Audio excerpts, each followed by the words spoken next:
नमस्ते छात्रों, मैं श्रीमती रेखा नितिन पहलवान आपके सामने कक्षा 10वीं हिंदी का पाठ पहला भारत महिमा प्रस्तुत करने जा रही हूँ।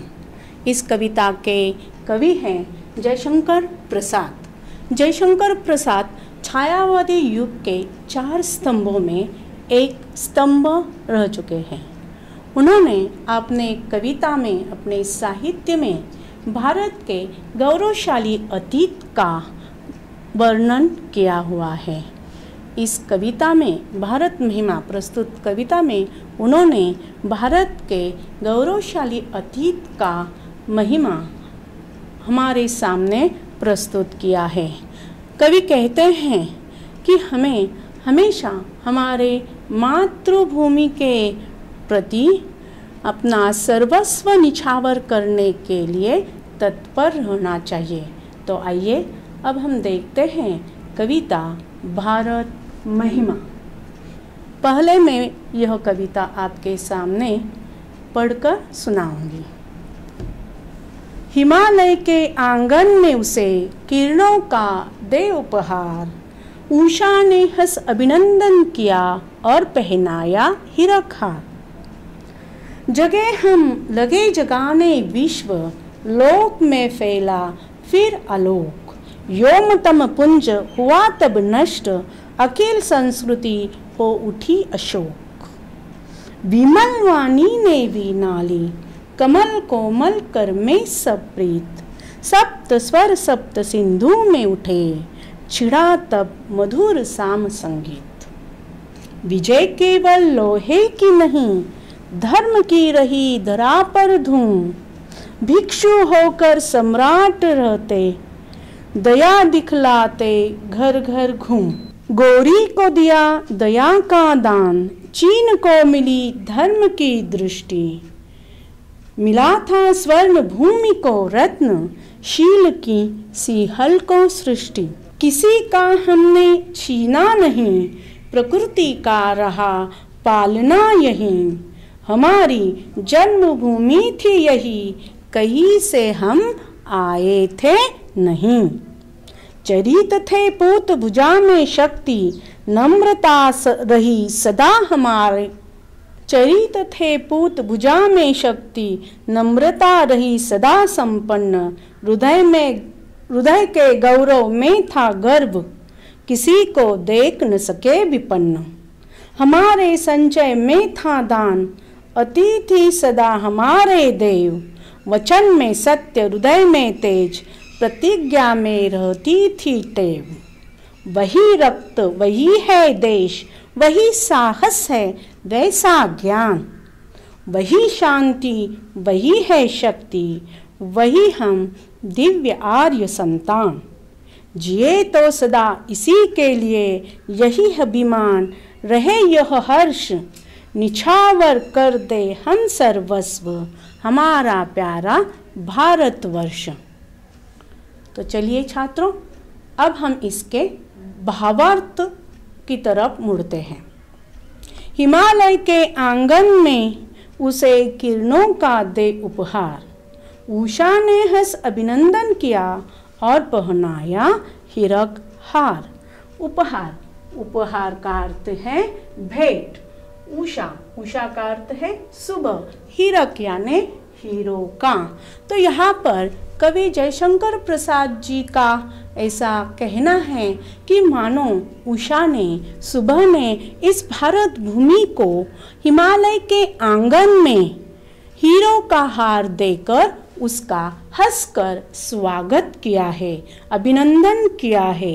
हिमालय के आंगन में किरणों का उपहार दिया है भारत भूमि को, और हंसकर उषा ने, सुबह ने भारत भूमि का स्वागत किया है। स्वागत करते हुए उसने उसे हीरो का हार पहनाया है।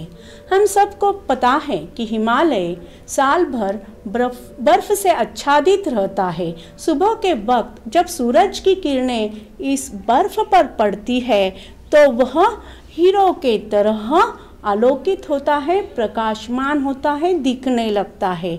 इसीलिए इस बर्फ पर पड़ी हुई सुबह की किरणें देखकर जयशंकर प्रसाद जी ने यह कल्पना हमारे सामने प्रस्तुत की है कि मानो उषा ने भारत भूमि को हीरो का हार पहनाया है। आगे, जगे हम लगे जगाने विश्व, लोक में फैला फिर आलोक।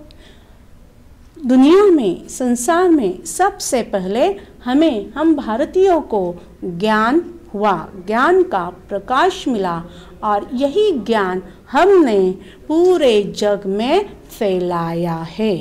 आलोक, आलोक यानी क्या? प्रकाश। तो यह कौन सा प्रकाश है? ज्ञान का प्रकाश, जो भारतवासियों ने, भारत देश ने पूरे जग को दिया है। और इस प्रकाश के कारण क्या हुआ है? प्रकाश आते ही अंधेरा दूर भाग जाता है। उसी प्रकार इस सृष्टि, इस विश्व में जो भी अंधकार है, योम तम, योम यानी विश्व, विश्व में भरा हुआ तम, तम यानी अंधकार जो है, वह इस प्रकाश के कारण नष्ट हो गया है। अखिल संस्कृति हो उठी अशोक। अखिल यानी पूर्ण, सारी संस्कृति, संस्कृति यानी दुनिया, संस्कृति यानी दुनिया, संसार, पूरा संसार हो उठी अशोक। अशोक इसका अर्थ है शोक रहित, शोक के बिना यानी दुख के बिना। अगर दुख नहीं रहता है तो क्या रहता है? खुशी रहती है, आनंद रहता है। तो दुख जाने से सब, सारी दुनिया, सारा संसार आनंदमय हो गई है। विमल वाणी ने वीणा ली, कमल कोमल कर में सब प्रीत। सप्त सिंधु सप्त स्वर सप्त सिंधु में उठे, छिड़ा तब मधुर साम संगीत। विमल अर्थात पवित्र, पवित्र वाणी, वाणी यानी सरस्वती देवी। तो वाणी ने, सरस्वती देवी ने अपने हाथों में, सरस्वती देवी ने अपने हाथों में वीणा ली है। देखो, हम जब भी सरस्वती माता का चित्र देखते हैं तो उसमें उनके हाथों में हमेशा वीणा होती है। तो उन्होंने आपने अपने कोमल हाथों में, देखो सरस्वती के हाथों को कमल की उपमा दी है। कमल जैसे कोमल हाथों में उन्होंने वीणा ली है और वीणा के जो तार है वह सप्रीत, सप्रीत यानी प्रेम से उन्हें छेड़ा है। और उनके छेड़ने से क्या हुआ है? सप्त स्वर सप्त सिंधु में उठे। सप्त सिंधु रूपी यह जो जग है, विश्व है, दुनिया है, इसमें सुंदर ऐसा मनमोहक मधुर संगीत छिड़ा है। सप्त स्वर सप्त सिंधु में उठे, छिड़ा तब मधुर साम संगीत। साम इस शब्द से हमें संदर्भ लेना है सामवेद से। हमारे प्राचीन काव्यों में सामवेद का विशेष उल्लेख किया जाता है। इसमें संगीत के संदर्भ में पूरी जानकारी हमें मिलती है। तो इस प्रकार से सरस्वती माता ने अपने हाथों में वीणा को झंकारा है और जिससे पूरे विश्व में सप्त सुर, मधुर ऐसे सप्त सुर क्या हुए हैं? निर्माण हुए हैं। आगे देखिए, विजय केवल लोहे की नहीं, धर्म की रही धरा पर धूम। भिक्षु होकर रहते सम्राट, दया दिखलाते घर घर घूम। अर्थात विजय, विजय यानी हम सबको मांगे जीत। विजय केवल लोहे की नहीं, लोहा एक शस्त्र, एक धातु है, किंतु हम सबको पता है जो भी ज़्यादातर शस्त्र होते हैं वह लोहे से ही बने हुए होते हैं। तो यहाँ प्रसाद जी का कहना है कि हमारे इस पवित्र भूमि पर हमेशा लोहे की जीत नहीं हुई है, लोहे का विजय, शस्त्र का विजय नहीं हुआ है। तो हमेशा किसका विजय हुआ है? धर्म का, शास्त्र का विजय हुआ है। धरा, यह हमारी पवित्र भूमि पर, धूम यानी विजय, धूम यानी विजय। किस चीज से विजय प्राप्त हुआ है? तो शास्त्र के आधार पर इस पवित्र भूमि पर जो कोई भी विजयी हुआ है उसका आधार धर्म रहा है। भिक्षु होकर रहते सम्राट, दया दिखलाते घर घर घूम।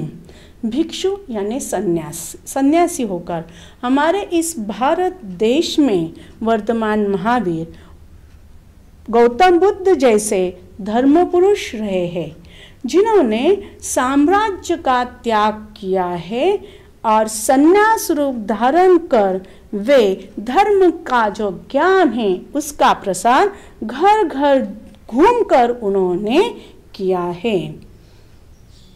गौरी को दिया दया का दान, चीन को मिली धर्म की दृष्टि, मिला था स्वर्ण भूमि को रत्न, शील की सिंहल को भी सृष्टि। गौरी को दिया दया का दान।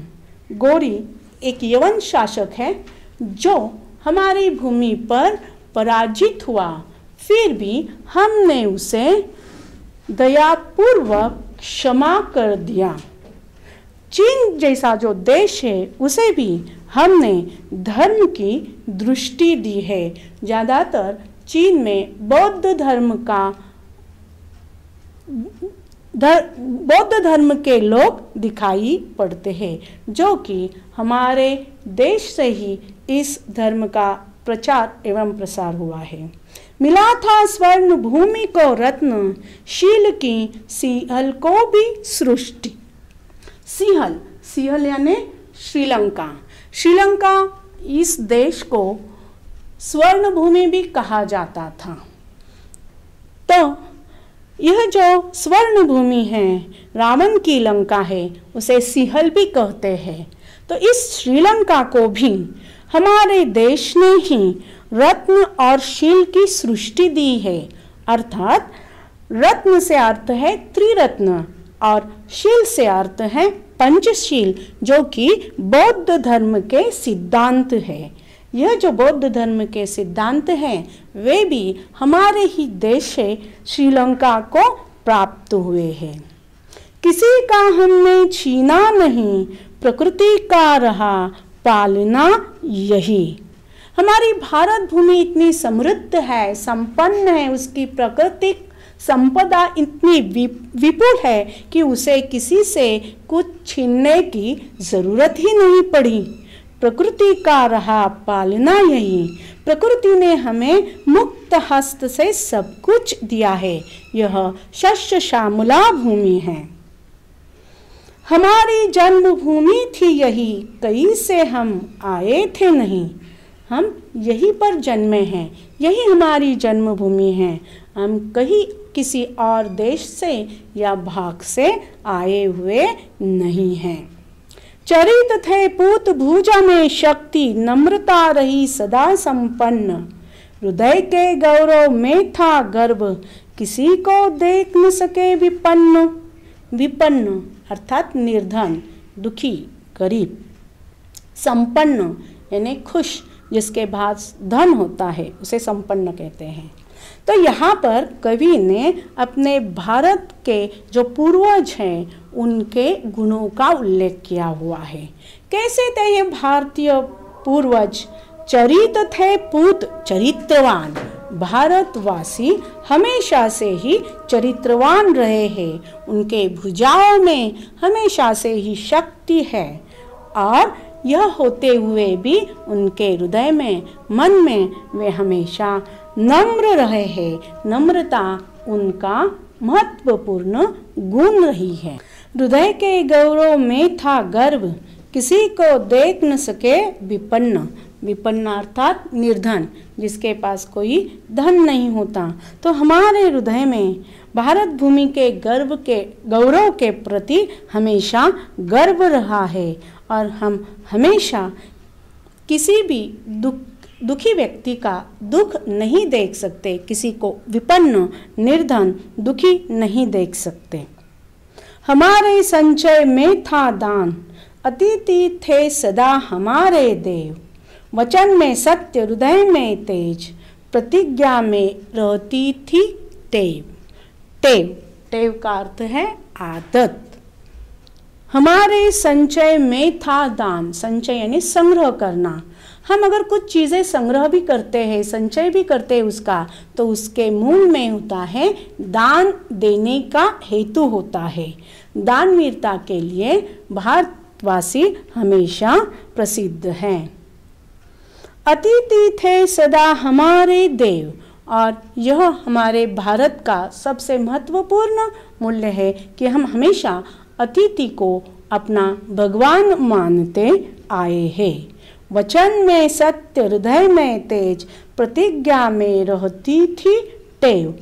हम हमेशा सत्य वचन बोलते हैं, हमारे हृदय में तेज है, और प्रतिज्ञा हम जो बोलते हैं उसी बात पर अटल रहते हैं। और यह हमारी क्या है?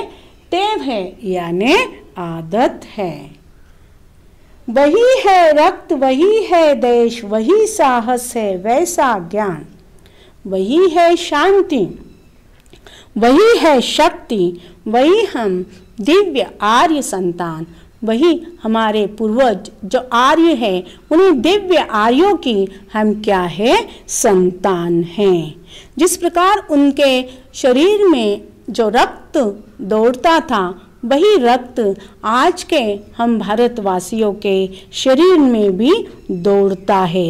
यह वही देश है जहाँ पर आर्यों का जो साहस है, आर्यों का जो ज्ञान है, आर्यों की जो शांति है, उनमें जो शक्ति है, ये सारे गुण आज के वर्तमान भारतवासियों में स्थित है। क्यों? क्योंकि हम उन्हीं की क्या है? संतान हैं। संतान यानी पुत्र। जे तो सदा इसी के लिए यही अभिमान रहे, यह हर्ष निछावर कर दे हम सर्वस्व हमारा प्यारा भारतवर्ष। देखो यहाँ पर एक मुहावरा आया हुआ है, निछावर करना यानी समर्पित करना, तन मन धन से अपना सब कुछ समर्पित करना। इस अंत के दो पंक्तियों में कवि जयशंकर प्रसाद जी ने हम भारतवासियों को एक संदेश दिया है। उनका कहना है कि जिए तो सदा इसी के लिए, इसी मातृभूमि के लिए हम जिए, और इस बात का हमें क्या है? हर्ष है और अभिमान है। निछावर कर दे हम सर्वस्व हमारा प्यारा भारतवर्ष। इस हमारे प्यारे भारतवर्ष पर, मातृभूमि पर हम हमारा तन मन धन सब कुछ निछावर करने के लिए हमेशा तत्पर रहना चाहिए। इस प्रकार से यह जो कविता है भारत महिमा, इसमें कवि जयशंकर प्रसाद जी ने भारत के गौरवशाली इतिहास का वर्णन तो किया ही है, किंतु भारत के प्राकृतिक सुषमा का भी वर्णन आया है।